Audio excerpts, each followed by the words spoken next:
وکیلا، اور کافی ہے اللہ کارساز۔ افلا یتدبرون القرآن، کیا یہ غور نہیں کرتے قرآن میں؟ وَلَوْ كَانَ مِنْ عِنْدِ غَيْرِ اللَّهِ، اور اگر یہ قرآن ہوتا کسی اور کا،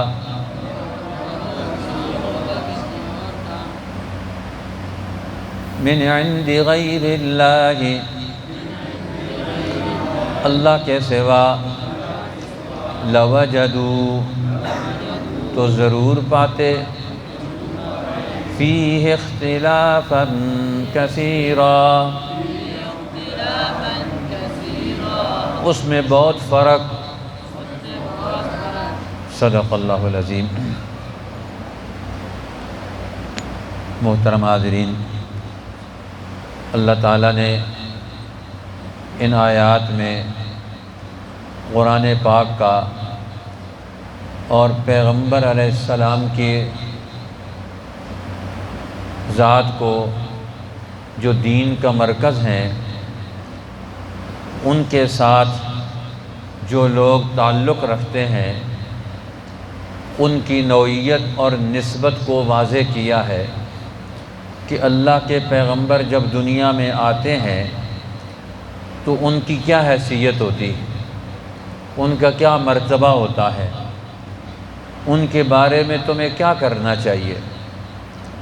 فرمایا ان کے بارے میں تمہیں اطاعت کرنی، ان کا حکم ماننا ہے، کیونکہ نبی خلاف حق حکم نہیں دیتا، اللہ کی منشا اور مرضی کے مطابق نبی حکم دیتا ہے، جس میں انسانوں کا دنیا اور آخرت کا بھلا ہوتا ہے، فائدہ ہوتا ہے، اللہ کے نبی وہ حکم دیتے ہیں۔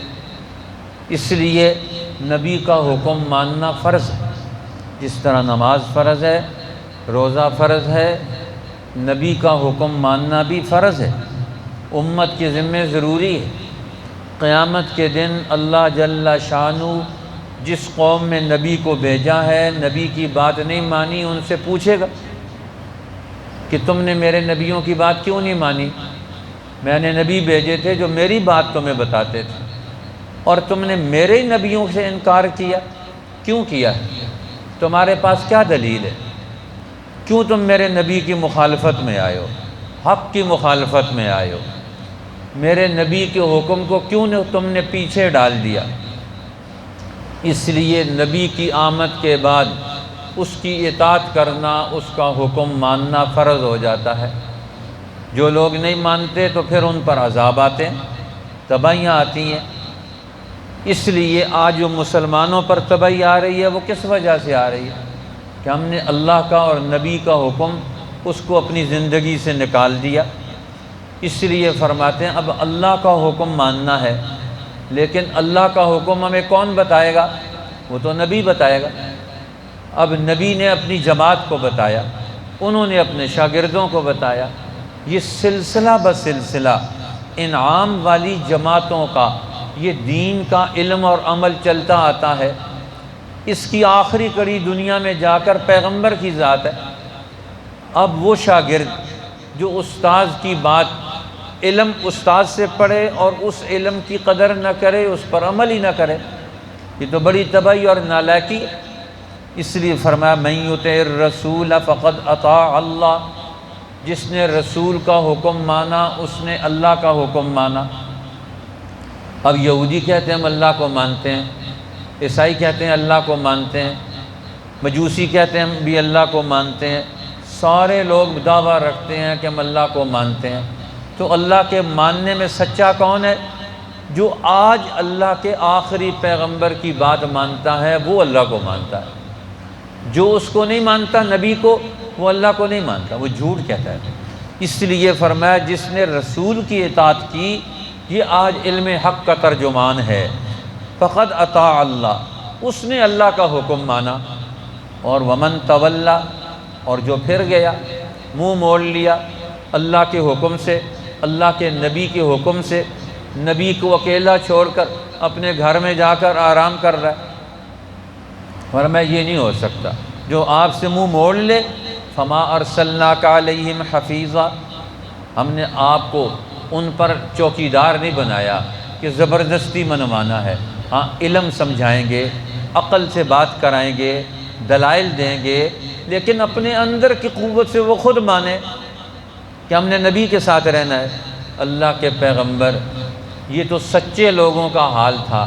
میدان تبوک میں گئے، غزوہ تبوک میں، گرمی کا موسم، پھل پکے ہوئے، عرب کے تپتے ہوئے صحراؤں میں اللہ کے پیغمبر دین کو غالب کرنے کے لیے، اللہ کے قانون کو نافذ کرنے کے لیے دنیا کے سب سے بڑی ظالم قوت قیصر روم، اس کے غلبے کو توڑنے کے لیے شام کے محاذ پر جا رہے۔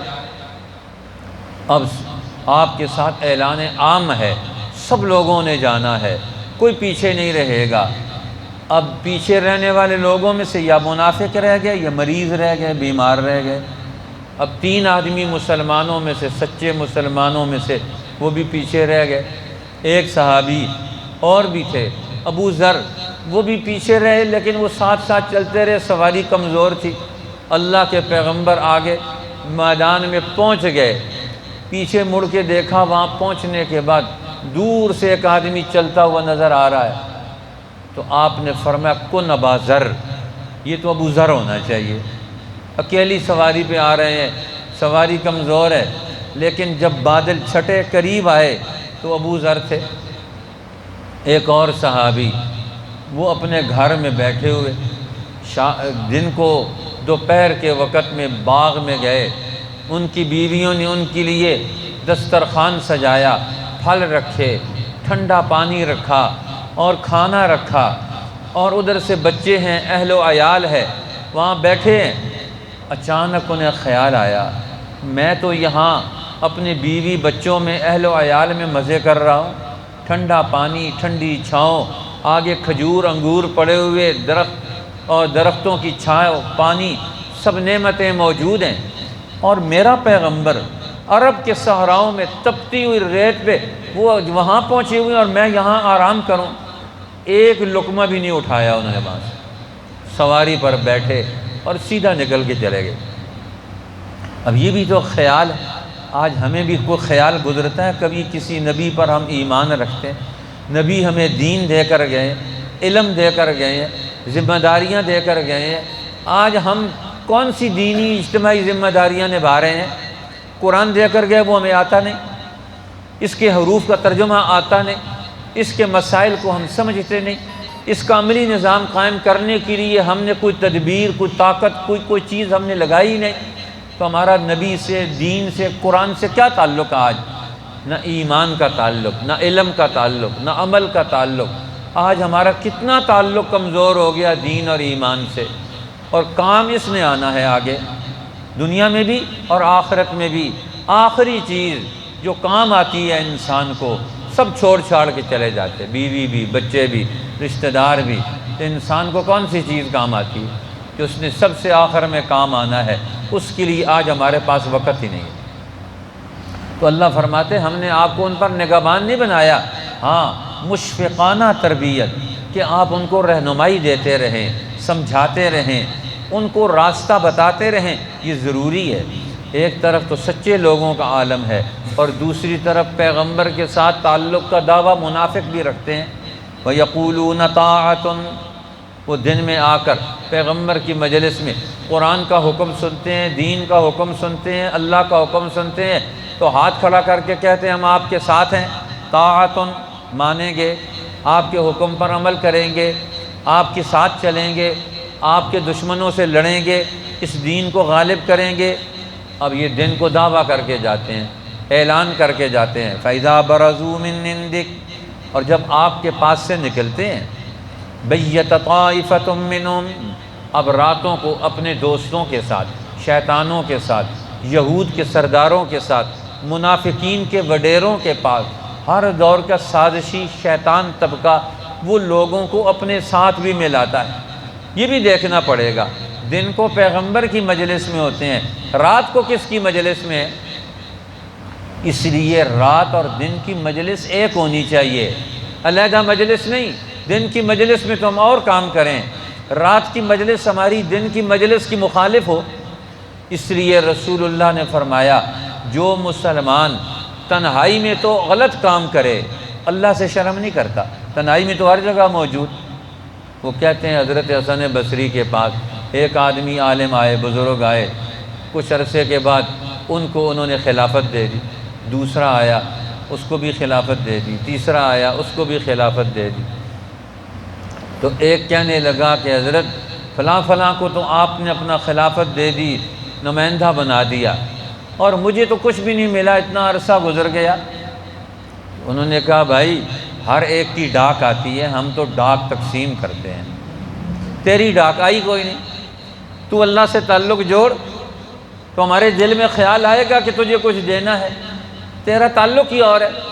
اسی لیے بزرگ کہتے ہیں کہ شیطان نے کئی ہزار سال اللہ کی بندگی کی، سجدے کیے، جب اللہ نے آدم علیہ السلام کو خلیفہ بنایا تو شیطان کو حسد ہو گیا کہ عبادت تو میں کرتا رہا، خلیفہ اس کو بنا دیا۔ تو ہمارے بزرگ فرمایا کرتے تھے ہزاروں سال شیطان نے اللہ کے لیے بندگی نہیں کی، خلیفہ بننے کے لیے بندگی کرتا رہا، مجھے عہدہ مل جائے۔ غرض ہی غلط تھی۔ انسان کی غرض صحیح ہونی چاہیے دین کے کاموں سے، اصلاح، اپنا اصلاح، حسن نیت، اللہ کی رضا، اس لیے کام کریں۔ آج ہم جتنے کام کرتے ہیں پہلی نیت خراب ہے، یہ منافقین کا حال ہے۔ پیغمبر کی مجلس میں بیٹھتے ہیں، طاعت ان کا لفظ کہتے ہیں، لیکن اٹھ کر وہاں سے جاتے ہیں دل بدلے ہوئے نہیں ہیں، دلوں میں اللہ اور اللہ کے رسول کی محبت اور اطاعت نہیں ہے، اور جا کر کیا کرتے ہیں؟ فَإِذَا بَرَزُوا مِنْ عِنْدِكَ، جب آپ کے پاس سے نکل کر جاتے ہیں، بَيَّتَ طَائِفَةٌ مِّنْهُمْ غَيْرَ الَّذِي تَقُولُ، راتوں کو مشورے اور بناتے ہیں، دن کو آپ سے کہہ کر گئے آپ کا حکم مانیں گے، وہاں جا کر کہتے ہیں اپنا مفاد دیکھو، اپنا الو سیدھا کرو، ان کو بے وقوف بناؤ، دعوے ادھر کے کرو، کام دوسروں کا کرو۔ واللہ یکتب ما یبیتون، اللہ فرماتے ہیں اللہ تمہاری رات کی باتیں لکھ رہا ہے۔ یہ دنیا کا نظام، کائنات کا نظام، یہ اللہ کے کنٹرول میں ہے۔ انسان اللہ کے اور رات اور دن اور دنیا کے نظام سے الگ نہیں ہو سکتا، اس لیے جو کرو گے اسی کا نتیجہ بھگتو گے۔ واللہ یکتب ما یبیتون، اللہ لکھ رہا ہے جو تم راتوں کو مشورے کر کے اللہ کے نبی سے الگ ہونا چاہتے ہو، قرآن سے الگ کوئی عملی نظام پیدا کرنا چاہتے ہو، میرے پیغمبر کی حکمت عملی اور پلاننگ سے الگ تم الگ الگ چلنا چاہتے ہو، اللہ لکھ رہا ہے۔ فرمایا میرے پیغمبر فَأَعْرِضْ عَنْهُمْ، ان کی ہمیں کوئی ضرورت نہیں، ان سے منہ موڑ لیں۔ وَتَوَكَّلْ عَلَى اللَّهِ، حق والوں کے لیے اللہ کافی ہے، ہمیں ان کی کوئی ضرورت نہیں۔ جو اپنے دل اور ارادے سے، اپنے عزم سے دین حق کے لیے نہیں چلنا چاہتا، عزت اس کے ساتھ اپنی عزت نہیں بڑھانا چاہتا، تو اللہ کہتے ہیں ہمیں بھی تمہاری کوئی پرواہ نہیں۔ فرمایا وَكَفَى بِاللَّهِ وَكِيلًا، اللہ آپ کا ہر کام بنائے گا، حق والوں کے کام اللہ بناتا ہے، کائنات ان کے ساتھ ہے۔ چند منافق نہیں ہوں گے تو کیا ہوگا؟ ہر دور میں منافق ہوتے ہیں، نبی کے دور میں منافق ہیں، آج کے دور میں منافق کیوں نہیں ہوں گے؟ ہر دور میں ہوں گے، پیچھے ہٹنے والے لوگ ہوں گے، بزدل لوگ ہوں گے، انسانوں کو ڈرائیں گے، تم جاؤ گے تو مر جاؤ گے۔ فرمایا اس پر مت اپنے آپ کو پشیمان کرو، دیکھو تمہارے اندر اللہ کے علم کا مرکز اللہ کا قرآن موجود ہے، جو قرآن صدق کے دل سے پڑھے گا، تدبر کرے گا، غور کرے گا، اس کا اللہ سے تعلق پیدا ہو جائے گا۔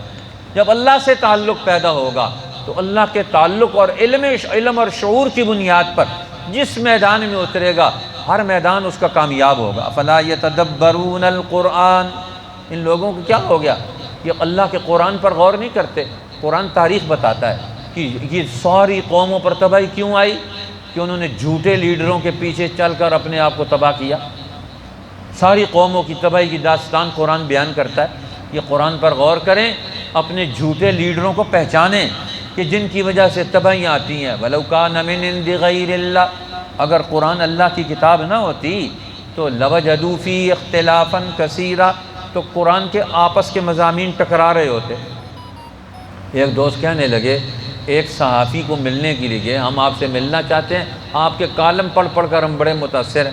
اس نے ٹائم دے دیا ملنے کے لیے، ملنے کے لیے گئے، انہوں نے کہا میں 1 سال سے آپ کے کالم پڑھ رہا ہوں، ایک کالم میں آپ اور لکھتے ہیں، دوسرے مہینے میں اور لکھتے ہیں، تیسرے مہینے میں اور لکھتے ہیں، آپ کے 1 سال کے کالم پڑھ کر ہمیں سمجھ نہیں آتا ہم کیا کریں، آپ کیا بتانا چاہتے ہیں؟